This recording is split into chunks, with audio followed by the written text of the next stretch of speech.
Good afternoon. My name is Eileen Steed, and I'm a member of the League of Women Voters of Greater Peoria. On behalf of the League and the Pekin Chamber of Commerce, we'd like to welcome you to the candidate forum today for the Tazewell County Board District Race 1. There are 5 candidates on the ballot, 3 whom are here today: Nancy Proehl, Kaden Nelms, and Brad Donley. Kim Jostling last year declined to attend due to her family commitment, and Gerald Stewart did not respond after many attempts to reach him. There are 4 seats available on the county board. We appreciate the audience that's here live and those who are joining us through our live stream channel on YouTube, League of Women Voters of Greater Peoria. For those attending in person, we hope that you will submit a question to the candidates. We have collectors who will provide you with an index card to write your question right here. Please make sure that the questions can be directed to all the candidates and are relevant to the position that they are seeking. The collectors will give those questions to the moderator. The League of Women Voters is a nonpartisan organization. We do not endorse candidates or political parties.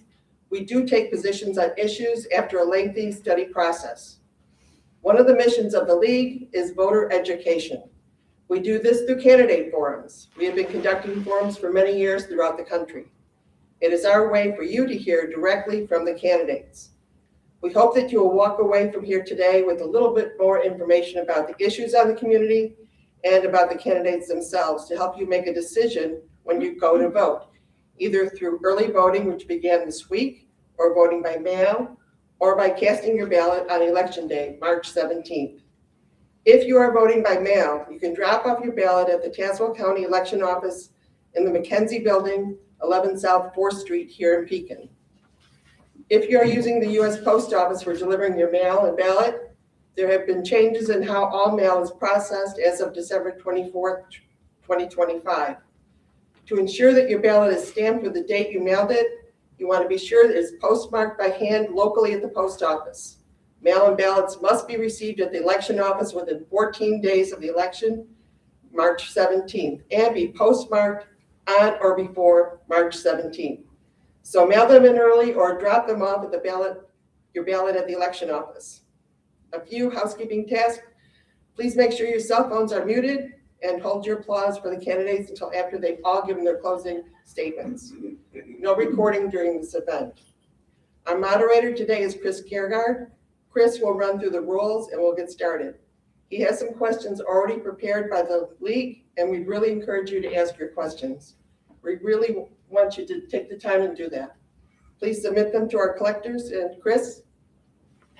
All right. Thank you very much, Eileen. And one more quick addition, though I don't think it'll be a problem in this audience. Of course, in addition to holding your applause, please hold any reaction of any kind until the end. We want the candidates to be able to hear and be heard throughout the event. And of course, anybody in the back will signal us if they're not projecting enough to be heard in the room. As Eileen said, we're going to go over the rules very briefly. The candidates have all received and signed off on these rules before their attendance at the event. Candidates will have 2 minutes for opening statements, 1 minute to respond to each of the questions that are asked, and 1 minute for closing statements. So we should have ample time to go through multiple different questions as we go through this. When all of the candidates had arrived, they drew lots for the order that they will begin with. So Kaden is going to do Brad is going to do our opening statement, and we're going to head out this way with them, and we'll proceed in turn. After all the opening statements have been given, the second person in our order, Nancy, is going to answer the first question, and so on. So everybody will have multiple opportunities to answer a question first, and we'll have multiple opportunities to have the last word. With all of that in mind, and our timers in the front here will prompt them on when they're done, we ask you, when that stop sign goes up, to come to the end of your sentence without harming an English teacher in the process. Finish the sentence, but I don't want to hear a lot of semicolons going on in there. All right, with that in mind, I'm going to have Brad kick us off with a 2-minute introduction of himself and his qualifications for the office. Well, good afternoon.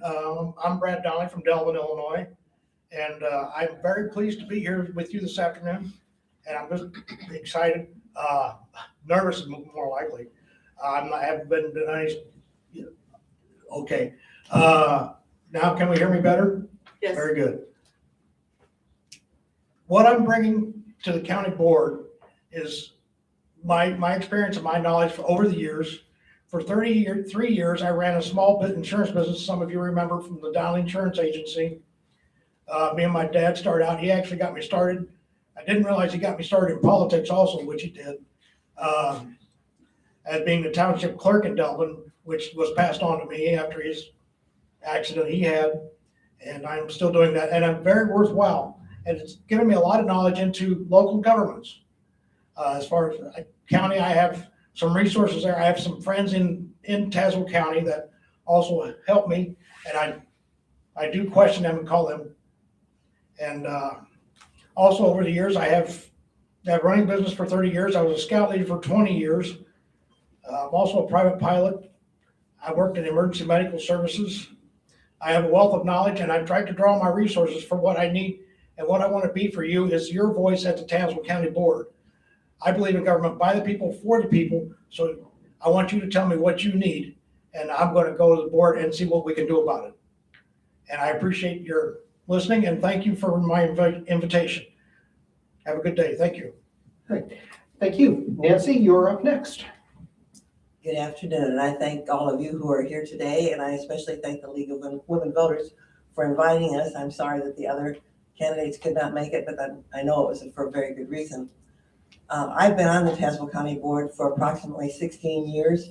The first time I came on the board, I was invited to come. There was an opening, and would I consider it? And at the time I said I would consider it, but I was not going to guarantee that I would run again. Well, you can see what happened.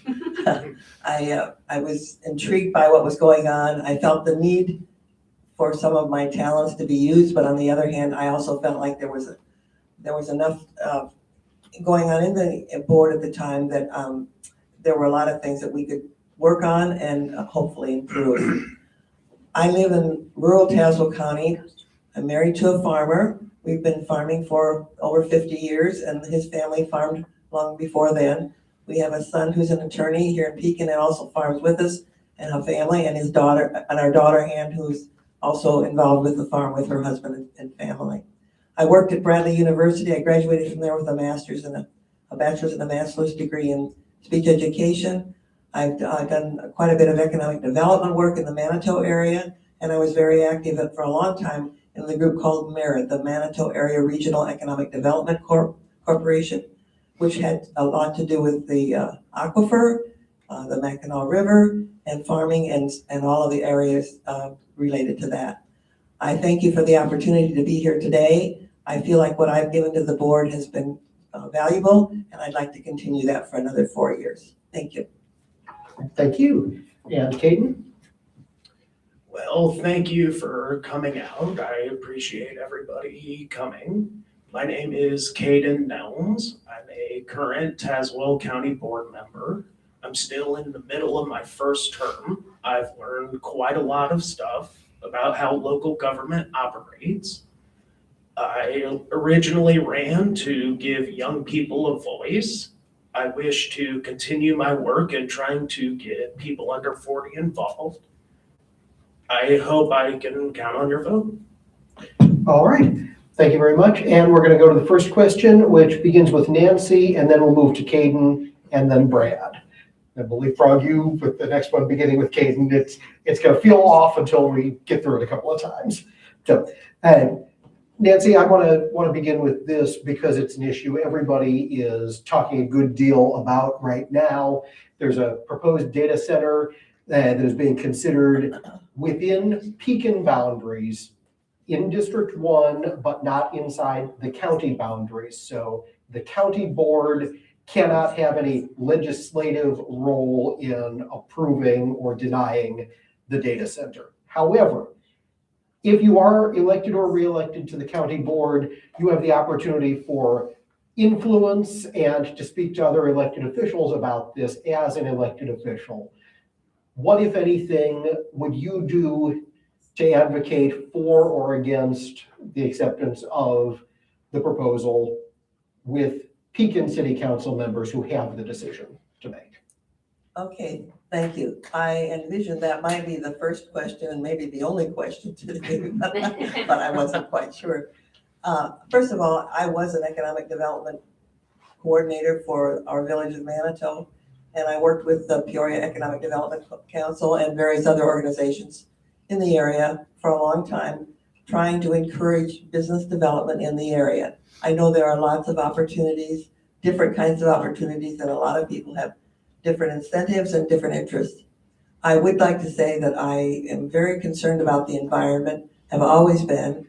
The aquifer is high on my list of priorities, and I would first of all probably have to know a little bit more. I do know that from our attorney that we do not have an active role. I also am very concerned that oftentimes the influence comes from Springfield as opposed from local, and I'm very frustrated oftentimes with that with the county board. But I will talk to the people who are involved if there seems to be a need for me to express my opinion, because I think perhaps it is something that needs to be researched a little further, and I think a little more not a little, probably a lot more education until the final decision is made. Thank you. Kaden? Slight correction, I believe the proposed data center would be in District 2. Ah. I would encourage anybody who supports or opposes the data center to call the city council members, call the mayor, let them know what you feel about this project. Yes, you can contact us, but like Nancy said, we don't really have any bearing on this project. But if enough people tell us how they feel about this, that will give us a bigger leg to stand on when we talk to the city officials who actually can make the decision. Thank you. And Brandon? Thank you. Data center, I understand, I did a little reading about this when I first heard about it. I think it's a very important cause. And like I said, the county really doesn't have as much of a say. I'm sure we can influence people, which is where your voice needs to be heard. And that's where I'm at. Is I believe in resources, and I think the data center would probably give us some resources. The impact on the environment is an excellent question. I think that needs to be addressed. And we want to make sure this is done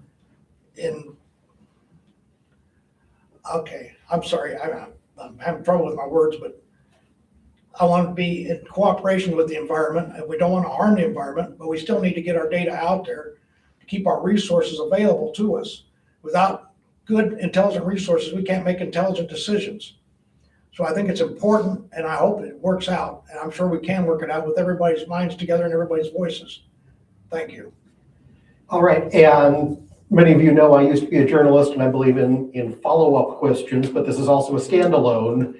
So Kaden, beginning with you, should the county, seeing this happening within the city of Pekin, should the county now be proactively developing its own policy on what to do if developers propose data centers within county jurisdiction? Well, I think that's a very good question. Based off my conversations with the land use chairman, that is something that the land use committee is going to start working on. I believe that we should have guidelines and policies about what could happen in Tazewell County. I think it is irresponsible to just think that it's never going to happen here, so why prepare? That is something that I think Tazewell County has always been good at, is being proactive, and I want to make sure that we keep that up. All right, Brad.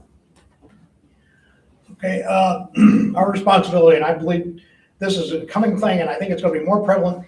I want to draw an analogy as far as the solar farms and our solar windmills that we see start out 1 or 2 here, half a dozen there, and now I can't look at the southern horizon without seeing a bunch of red flashing lights at night.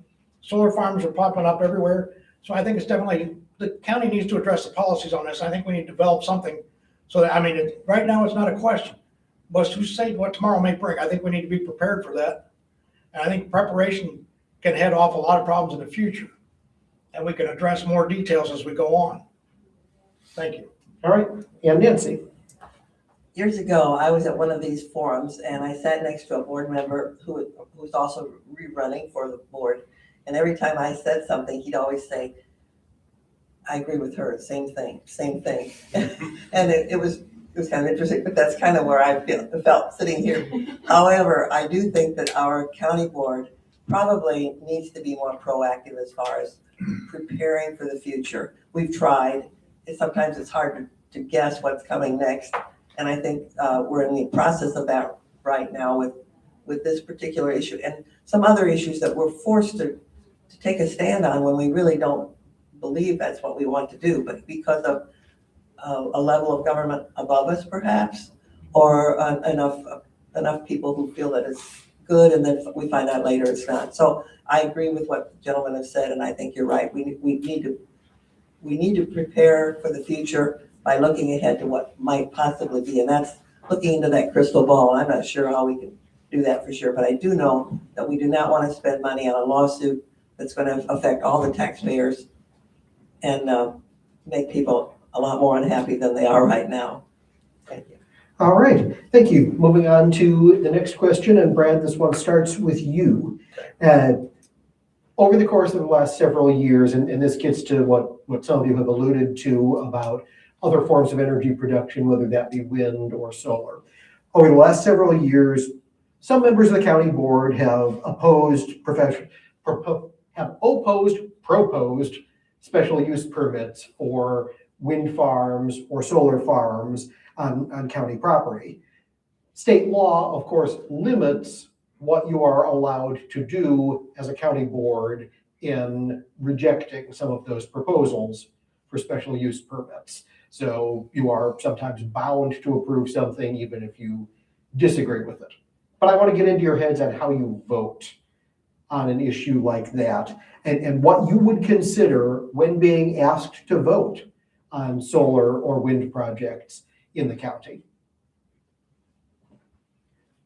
Okay, energy by solar, I think is a great idea. I think it's a great concept. I have problems with the materials that we were using. What do they do with them when they're done? It's like our car batteries. We have electric cars, which I think it's viable now. It wasn't 100 years ago, but what do we do with the batteries when they're wore out? They will wear out, and I've heard this. And they're expensive to replace, but what do we do with the old ones? I think that's something that needs to be addressed. I worry about some of the solar farms taking up too much farmland. I'm not sure we have a problem in the future as far as having enough tillable soil in order to create the products that we need to live our everyday lives and keep the standard of living that we're having now.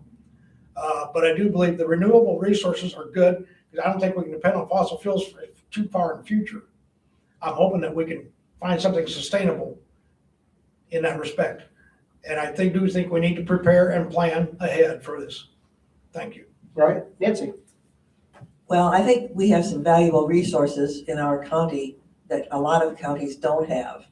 And I think since I live on the farm and we've lived off farming, that of course is economic development for us and for the area. And we know that the county is pretty strongly influenced by the farming community. The nature and the wildlife are all very important. I will tell you that I've gone home from a board meeting having to vote yes on something that I was very much opposed to, only because I knew that before it was over, it was going to be a waste of time to fight those very battles. And we learned that, of course, through our attorneys and just through reading.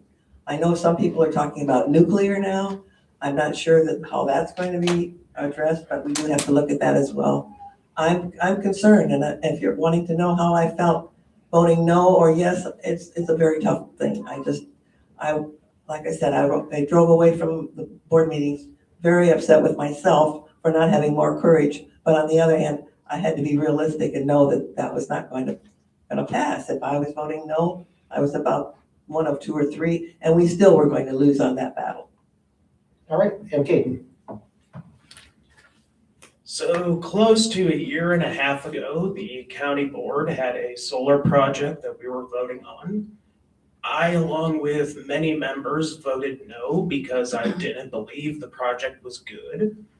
But immediately after the vote was taken, the county board chairman at the time said we needed to re-vote because if we voted no, then we would be getting sued by the developer and we would lose.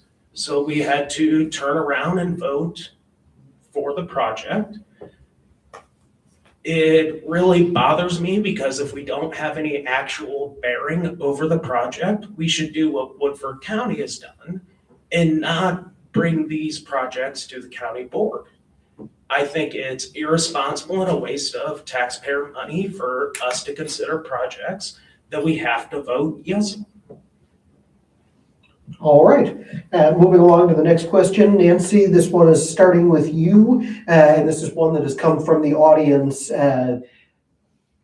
Obviously, we want to have more development, more business, more tech dollars that can be generated by businesses in the county. What can you bring in the way of a focus on economic development or on attracting business or industry to the county? What can I bring? What can you bring as a board member? What do you bring to the table? Okay. Or prospective board member? Okay, thank you.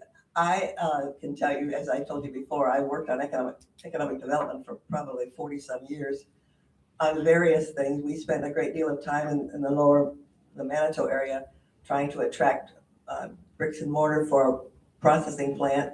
And the main thing that we did do was publicize the fact that we can produce beautiful vegetables, and that did, with irrigation, it made a big difference in our whole area. I think it's just one of those things where we just have to keep reminding ourselves of the treasures that we have, and that's the wildlife, that's the soil, that's the production, the kind of workers. And I've heard other people say that some companies say they only want Midwestern students for their factories because they know they're good workers. And I think that's something worth considering as well. And I think places like ICC are encouraging those, and even the high schools, the training that's needed for whether it be plumbers or builders or whatever it might be. So we have a lot of assets. We just need to let people know that they're here. And I will say that the Central Illinois Economic Development Council has done a good job so far, and I think probably there are a lot of other things we can work on. I'm not sure we need to build a great big plant right by the front door of our city of Pekin. Thank you. All right, Kaden? I think part of the equation for bringing economic development to Tazewell County is continuing our practice of having some of the lowest taxes in the state. I think that our human capital here is some of the best in the country. I think that companies do enjoy coming to Tazewell County. We just need to make sure that the tax incentives are good enough and that we're not doing anything intentionally to keep them from coming. All right, and Brad? Yeah, economic development. I've dealt with this in the past. It's as far as bringing new businesses, I think we can look at some of the old ones and maybe revitalize some old businesses. As our Mr. Nelms stated, our tax environment is good right now. State of Illinois, maybe not so much, but things we need to work on, yes. As a small business owner in the past, I had no problems, but I did not impact environment. When you sell insurance, we wanted to look out for the environment, yes. And the Boy Scouts made me well aware of the environment as environmental studies, which most of my scouts worked on, and I found it rather enlightening. I didn't impact it. I know some manufacturing that can. I do have some years at Caterpillar in which I saw a lot of manufacturing waste, and I know that can go on in small manufacturers. And I think these are all things we need to look at when attracting new businesses to this area. And we have a lot of resources. So, I mean, we have good roads, we have waterways, and so transportation's not a problem. I think we have a lot to offer anybody that wants to start a business in this area. And I'm all for it. And I'd like to find ways to entice other business owners to come and work in Tazewell County. Thank you. All right. Next question, and starting with Kaden for this one. After multiple votes on the subject over a several-year period, the county is moving forward with constructing a Justice Center annex, which largely uses federal funds along with county funds, and is also in the middle of the beginning of building a new animal control facility. Are there other construction or renovation needs that you see within the county? And are there needs that you see by way of streamlining any of the existing projects? I would say that's definitely an interesting question. Something we have to think about is a lot of our buildings were built before 1990, so they're quickly becoming out of date. I know for the transportation, we just redid the shop over at the Tremont campus. I've talked to the board chairman. He's got a list of what he would like to do. And I think what we have to do is just figure out, okay, here's where our biggest needs are. Here's how we can take care of these while also taking care of the taxpayer. All right, Brad? Yeah, you mentioned a new Justice Center development annex, I guess you call it. I write things down because it helps me remember, basically. I started working with Tazewell County with some of the deputies as an auxiliary officer in 1996, I believe it was.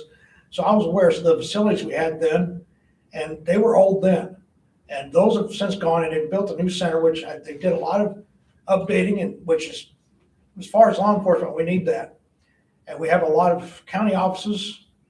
There's some in Tremont, some in Pekin, and they're kind of scattered around. I think consolidation would help communication a lot. We did the same thing in Delvin. We had several buildings around town. 3 probably, maybe more exact. We bought one fairly large building, renovated, excuse me, and put everything in one building. So helping the consolidation, help our workers be more productive, better use of their time, excuse me. So I'm thinking we do need to update our facilities. I mean, you have in your homes, you've updated your kitchens, you've put in new facilities there, new appliances. I mean, things wear out. Nothing's going to last forever. The computers and laptops you're using now will wear out. So we need to keep continually update. And yes, it's a continuous ongoing thing that we should need to be looking at. Thank you. All right, and Nancy? Well, we've spent a great deal of time developing a comprehensive plan of all the things that need to be done and prioritizing those, and that's what we're working from at this time. We have a maintenance staff that's just doing marvelously with what we have. There's a new system in place to evaluate certain things that are already in existence, but perhaps need to be renewed or refreshed. I think we have the system in place. There are always, as was indicated, there are always more things to be done, remodeled, renewed, but we have to keep things up to date. The courthouse is a beautiful structure. We wanted to keep it, but there are several parts of it that needed redoing, and we can't just wait 25 years or 30 years and do everything at once. So hopefully we can keep maintaining as we have been, and we'll catch up with some of the things that need to be done for a variety of places in the county. Thank you. Okay, next question, and we're starting with Brad on this one. We've had generally good economic conditions the last few years, and of course the influx of federal money during and after COVID. That federal money is now done, not coming in anymore. And it's been several years since the last recession, and we're likely due at some point during a term if you are elected. How would you approach tough budgets that require either budget cuts or revenue enhancement to balance things out? If it would be necessary to increase tax revenues, decrease expenses, where specifically would you look in the county budget for those? Interesting question, because where does the county get their money now? As a business owner, I'm going to look at where the income comes from. You say we're no longer getting federal money. Other incomes I can think of in the county is property taxes.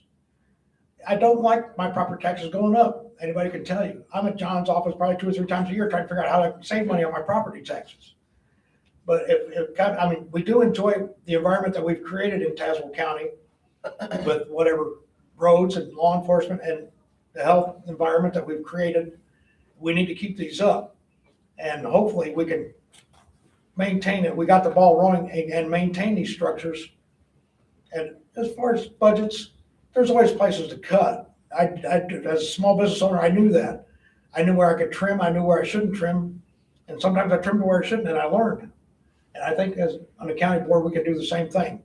And I think with where I'm not gonna be one on the board, and I'm looking forward to all the people I've worked with, Mr. Nelms and Mrs. Proehl, that we will all work together on certain things, and things I don't know, they will know. And I may know things they don't know. So hopefully we work together as a team to keep the county going. And that's what's gonna take, teamwork. Thank you. Okay, Nancy? I think that's been what I want to say, the top part of our whole system with the county board is that we have worked as a team before. I was chair of the HR committee the year that we had to offer a 0 raise for everybody in the district and in the county. And it was a very hard thing to do. I can remember sitting at the table and saying to the board, somebody said, well, the committee, where are we going to start? And I said, we have to start at 0. And that was a very tough thing to say. And it took us a long while to get something. We didn't end up at 0, I will say that. But we had several years where we had no extra cash to give, and the staff was fantastic. They cut and held back as much as they could on anything that they could. We found that our budget worked okay. We weren't probably I did not have as many frills as we might have now, but it was pretty much a bare bones budget, and the people were very helpful in the whole county system. It's an awful thing.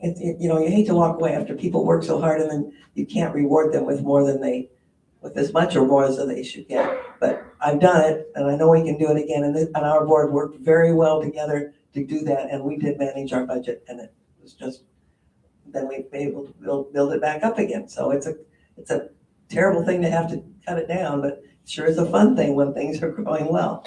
All right, and Kaden?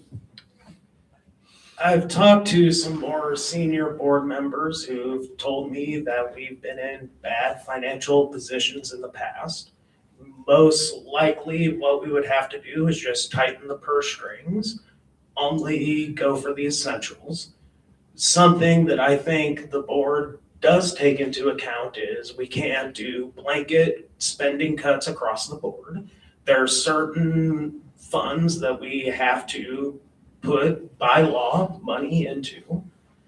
Depending on the severity of the situation, I think the best way to go about a budget deficit like this would be raising taxes, but cutting spending at the same time. Hopefully cutting more spending than we're raising in taxes. I know our employees are some of the lowest paid for their roles. I know there's been a lot of conversations about bringing them back up to market value. And that is something that we are trying to do while also balancing the budgets. All right, moving on to the next question, and this one starts with Nancy. Nearly 1/3 of the county board is not seeking re-election or will not be in office after election day. Whether you are an incumbent or a challenger answering this question, what do you think the board and the chairman of the board need to do to ensure that the overall 21-member county board remains strong and well-informed with so many new voices coming on at the same time? Well, I've been on the board with people who are brand new, and I've been on the board with people who have served for 25 years. And I think we need a combination of that group. I would feel very badly if we had only new board members. It's an uphill climb learning about county board information, business. It's just a very strong, I remember my first board meeting, and somebody handed me 200 pages of material to read before the end of the week. And I knew then that I was not going to read all 200 read. But it did show me that it's a steep slope. We need board members who are brand new. We need some who have been seasoned for a while, and then we need some more seasoned ones. I happen to be one of the most seasoned right now, and there are about 4 or 5 of us. And I think our goal is to remind people of the past and give some stability to everything. We've had a wonderful board to work with, just all kinds of teamwork. Politically, there are not parties in our board. I mean, there are, I suppose, but I didn't even realize what party people belong to when I started on that board, and it took me a long time to care. I really don't care. We work together to do well, and it's a combination of youth versus experience. Thank you. All right, Kaden? I would say this is a very good question. It's something that I've talked to the county administrator and the county board chairman a few times about. I got lucky, and for my first term, I worked very closely with a member who was first elected in 1976. So he has been imparting a lot of knowledge.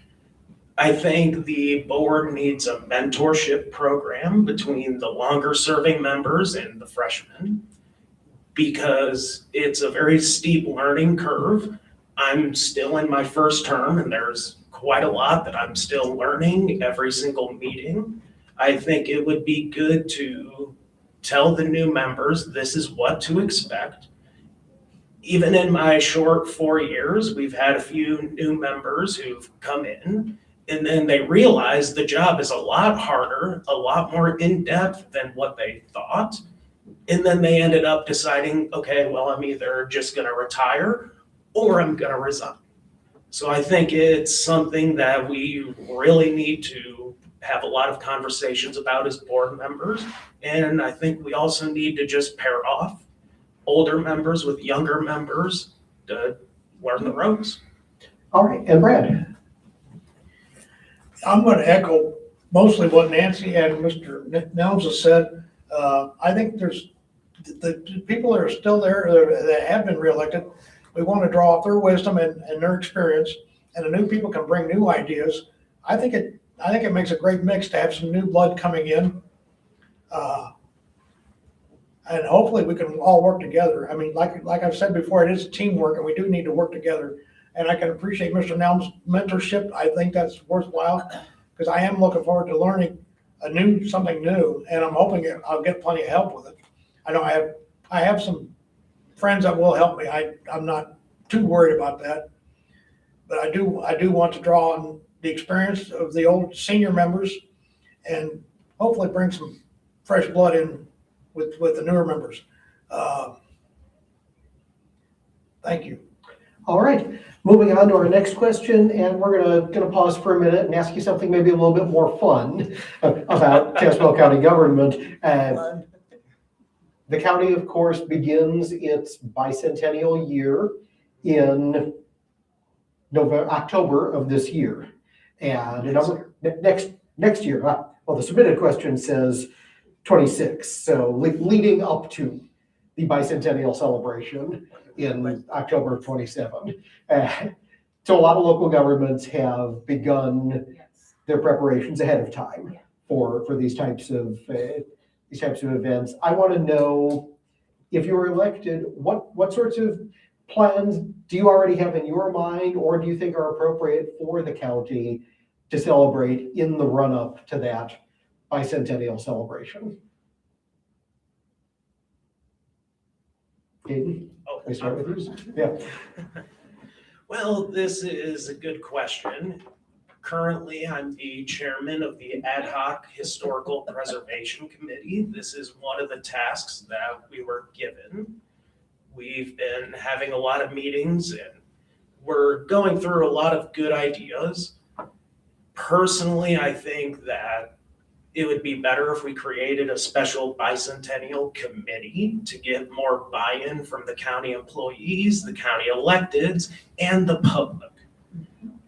I think we need to honor Tazewell County while also making sure that we're not breaking the bank. Thank you. All right, Brad.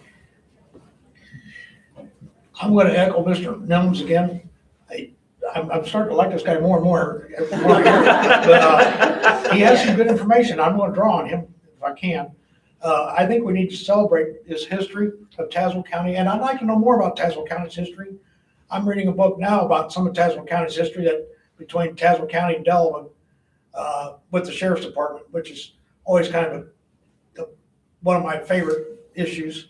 I was in law enforcement for 15 years, so I do have that to draw on. And yes, we want to celebrate what Tazewell County has come through, the accomplishments we've had over the bicentennial, over that period of time, and celebrate just being alive and being here and as good as we have. And I think that is worthwhile. It needs to be done. And I understand we have budget constraints. So yes, we need to find a way to do it within those budgets. All right. Thank you. And Nancy, what kind of party do you want to throw? Well, a big party, of course. I think the first time I spoke at one of these, the gentleman next to me, every time I'd say something, he'd say, I agree with you, I agree with you, I agree with her, and he didn't bring anything new. That I would like to say I do agree with these two gentlemen. But on the other hand, I think I do like the idea of bringing in some of the public and not just the board members. We can certainly kick off the idea and do some research, but I think we can bring in some talented people who are in the county, and I think perhaps come up with some good plans that are just covering all the bases and of course not spending a fortune, because I think people would be very upset if they thought we were spending all our taxpayer money on something that, not that we don't need to recognize it and appreciate what we have, but I think that we can do it moderately and maybe look at some other areas who have done some things that are unique and very special. Thank you. I'm not opposed to the idea. You all seem to want to make other people pay for your painted bison rather than. There we go. All right, Brad, this next question begins with you. You have all been on the ballot since late October and collecting signatures before that, so I know you've all been talking to voters in the district.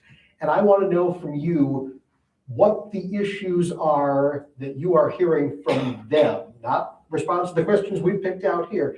What have you been hearing from your potential constituents, all of you, about what they think the county should be or should not be doing, and tell us about how you would address one of those issues you've heard from voters. I would like to say I've heard a lot. I really have not. Yes, my name's been on a ballot, but I really haven't had anybody come up and tell me their issues. A couple things I can think of is bringing transparency to the government. And I don't think we need to go out and just blatantly advertise everything that we do. I do believe that there are some things that we don't want everybody to know. Unfortunately, that is the truth. But I do think that the public needs to be more informed as to what's happening in Tazewell County with the government and what issues are actually coming before the board. Because I really haven't heard a lot myself in the last forever. But now that our newspapers are gone, I'm looking for ways of communication that we can communicate our ideas and our proposals of what we want to happen out there. And yes, I would like for people to be able to let me know what their issues are, what things they're looking at, things they want to improve, concerns they have. I want to know these concerns so that I can address them. And I'm struggling with a way to try and figure out a form of line of communication in order to get this talks going so that we can understand each other. And I really look forward to that. Transparency is one that I have heard for over the years, which is great. I think we need to do that. And I always look forward to government overspending and overreach. I think that needs to be addressed. So as far as our bicentennial celebration, I think there's other avenues out there in order to fund that other than our Tazewell County funds. Great. Thank you. Nancy. Well, I think it's a sad commentary, but I have to say, and I'm going to be pretty realistic here, a lot of people don't know what we do. They do not know what the county board does. They do not know what we can do. And that has always been a concern of mine. And I even mentioned it to somebody yesterday about this today, and nobody even understood there was something going on. And I could not defend it other than to say, well, there is a meeting and it's at 2:30 at the library. And I mentioned something about the data center. I said, what do you think about the data center? Now, this was someone that I'm pretty sure is a Tazewell County resident, and they had never heard of the data center. And I'm sorry to say that, but I think it's a common factor Hear it like it is. There is not a way out there to let people know, or people do not want to know. I'm not sure what that is, but without newspapers, a lot of people don't watch the news, don't listen to the news, are wrapped up in their own affairs, which is not a bad thing. But I'm concerned about the apathy that some people feel until we get a big item and then a group of people start complaining. And that's only, I guess that's life. But I'm the pessimist here. I'm sorry about that.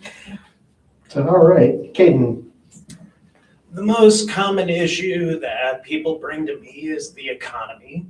That is one that the Tazewell County Board really doesn't have much bearing on overall.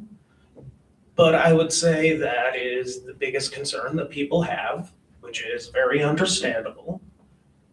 I think a lot of people, a vast majority of them, don't understand exactly what the Tazewell County Board does. It's always a fun time to explain to them exactly what we do and how we do it. And I think a lot of people really just need to go to meetings. Like both of them have said, there's no newspapers in the county anymore. So yeah, people really just need to get involved, get active in their communities. That's one of the reasons I decided to run in 2022. All right, we've got about 2 more questions left, and then we're going to move to opening statements. Nancy, this next one is going to you. This is also an audience submitted question as the microphone starts to fall. An audience submitted question. City of Peoria just tried to, in the wording of the question, just tried to poach a major employer and tax base from East Peoria, which is, of course, in Tazewell County and pays Tazewell County taxes. Should the county board express their displeasure with Peoria for making that attempt? And is it fair game in the region to try to lure employers from one community and county to another or not? Well, that sort of sounds a little bit like, should Indiana recruit Illinois businesses or should Illinois recruit Indiana businesses? And I think that discussion has been held many times in the past also. First of all, I'd have to say about the East Peoria issue, I think that's, at this point, I don't have enough information on the background to give an opinion on what should be done there. The poaching part, I have a feeling there's some other details in that agreement way back that might not have anything to do with the actual poaching, but I'm not positive of that. So that's about all I can say on that at this point. All right, Kaden? I think we should go up to bat for East Peoria. Peoria, I believe in the 90s, had the option to have the casino come to them, and they rejected it. Mm-hmm. So they can't just turn around and say, well, you're bringing in millions of dollars and redeveloping, and say, well, that's ours. If I'm not mistaken, didn't recently the Peoria City Council reject a settlement with Boyd Gaming? Mm-hmm. I think we need to keep the casino here in Tazewell County. Concerning poaching businesses from other areas, that's just how business works. It gets a little different when governments actively go out and try to poach. But I think there's some situations where that's actually a good idea because a company would do better in a different jurisdiction. I think we really need to keep trying to repair the relationship between Tazewell County and East Peoria. All right, and Brad? Yes, I had heard of this issue. It is a concern for Tazewell County, and I think the board needs to be aware of it. And I'm sorry, excuse me. Peoria trying to poach our businesses kind of says they're desperate. And yeah, and I don't think we have anything to worry about as long as we're maintaining a good relationship with that business. As long as they understand what we can do for them and we don't know what they're doing for us. I think as long as we keep a good relationship with that business, I don't think we have to worry about poaching. I don't think it's a good idea myself. I don't like it much. And it does kind of raise the hairs on the back of my neck when I hear about it. But I think the only way to actually prevent that is to actually keep a good relationship with that business and to make sure that we are meeting their needs and they won't have the reason to look anywhere else. Thank you. All right, we're going to close with a final question and end on a high note with all of you. And I want you to tell me, and whether this is for economic development purposes, whether this is getting somebody to move here, whatever it is, what unique assets, unlike Woodford County or Logan County or Fulton County or Peoria County, what unique assets in this region does Tazewell County have to offer? And how can the county best leverage those? Kaden, starts with you. I think Tazewell County's biggest strength is our people, their ingenuity, and our history. Even before I became a board member, there was a lot of Tazewell County history that I was not aware of, such as it was soldiers from Tazewell County who captured Santa Anna's leg during the Mexican-American War. That is a very interesting story that most people had no idea about. And it's something that highlights Tazewell County and our people and their accomplishments. The high-yield corn that is used in most of the world was invented in Delavan here in Tazewell County. Everett Dirksen, Tazewell County's own son, was a Senate minority leader. I think that Tazewell County really should leverage that a lot of great people have come from Tazewell. We are one of the best places in the state to be. And I will say I'm proud to be a lifelong Tazewell County resident. Brad, to you. Yes, our infrastructure in Tazewell County is very good. I am totally impressed as far as the county roads. Driving, I do a lot of driving because I love Delvin. I grew up there. I lived in East Peoria and Creve Coeur, and then moved back to Delvin to raise my kids. And one of the reasons I moved back to Delvin was because of the school. The school I attended, and I knew it was still a good school. And I think Tazewell County has some very good educational programs and some good people that are teaching out of these programs. And I think we raised some very well educated.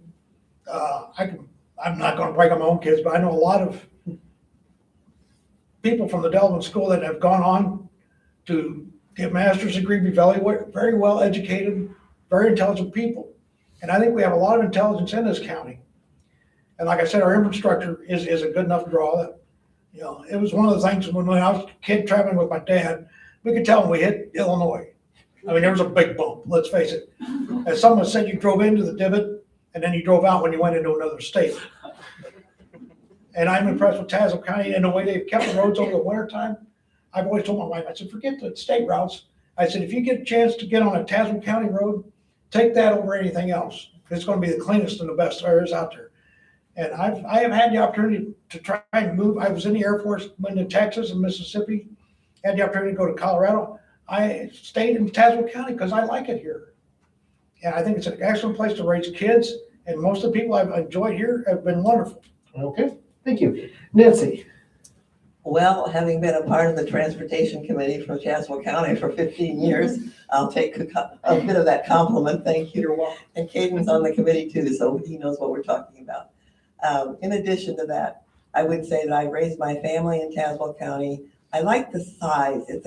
It's a cosmopolitan, as my husband would say, 20 minutes, we can be somewhere if we want to be somewhere with a lot of people. And otherwise, we're right where we want to be, and that's the country. I think the wildlife and the nature side of our county has been not neglected, that's not the right word, but I think it's minimized oftentimes. And I really think there's a lot of potential. And if you drive along, like down by Spring Lake, along the river, those are some areas that are, and there are others, of course, but those are the areas that I think you can't buy that. People can't just move there and think it's going to be like that if they're not used to that kind of life. But we're so lucky. We're so blessed to have people who are going to church, who are patronizing the medical facilities in the county. Not great big ones that were nice. It's nice having those in Peoria, but in between we have these smaller doctor's offices, the smaller hospital. The schools are the nice size. I've been going to a lot of basketball games And you can't beat the size of our schools in Tazewell County as far as nice facilities and well-built and good teachers. So I would say I'm right where I want to be, and I will hope to be on the Tazewell County Board another term. Thank All you. right, and we're going to move into 1 minute closing statements for each of our candidates, beginning with Brad and working our way down. Oh, in closing, I just want to say, I think I live in one of the greatest counties in the United States, to be honest. And I really appreciate the opportunity to be able to work with the county, and I hope to bring your voice to the county board, and I'm looking forward to your support. And I thank you for letting me come and speak this afternoon. And it's been a wonderful experience. Thank you. All right, Nancy. Well, yes, I'll agree with that very much. Thank you for having us today. I'm sorry there's not a bigger crowd because we'd of course like talking to more people. But on the other hand, the video is probably going to help with that, or the streaming. I am looking forward to serving another term, probably my last term on the board. I've been on, as I said, a long time, and I've seen a lot, but I have to tell you, Tazewell County is quite a place. People don't realize the kind of staff we have in the county, in the offices, the facilities that we have in all those small communities, as well as the little larger ones. And I, as I said before, I'm looking forward to serving one more term. Thank you. All right, and Kaden. I would like to say thank you for having us. Thank you for coming out. Over the past 4 years, I've learned quite a lot about local government and how it operates. I would like the opportunity to put my knowledge to good use and work for you every single day. We serve on the board because we want to serve our communities and make them better. I think that's something that all of us can agree on. And I just hope that you entrust me for 4 more years to fight for you every single day. Serving on the Historical Preservation Committee, Transportation, and formerly Land Use. I've learned quite a lot, and again, I want to hit the ground running for a second term and work for you. All right, and before Eileen comes up with some concluding thoughts, let's everybody in the room take a moment and thank these candidates for their thoughts today.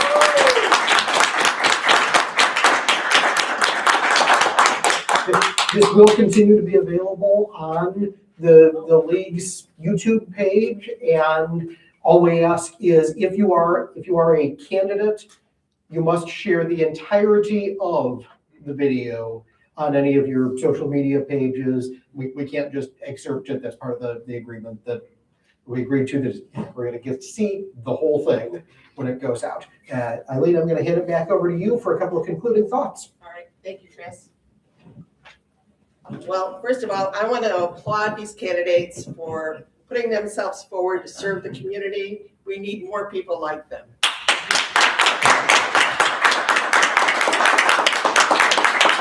And I'd like to thank the public library here, Pekin Public Library, for hosting us. And on behalf of the League of Women Voters and the Pekin Chamber of Commerce, thank you for joining us. This event will be on our YouTube channel, League of Women Voters of Greater Peoria. And if you can share it with your friends and family, that'll be great. Please go ahead and do that. And please, don't forget to vote. Thank you. Thank you, volunteers.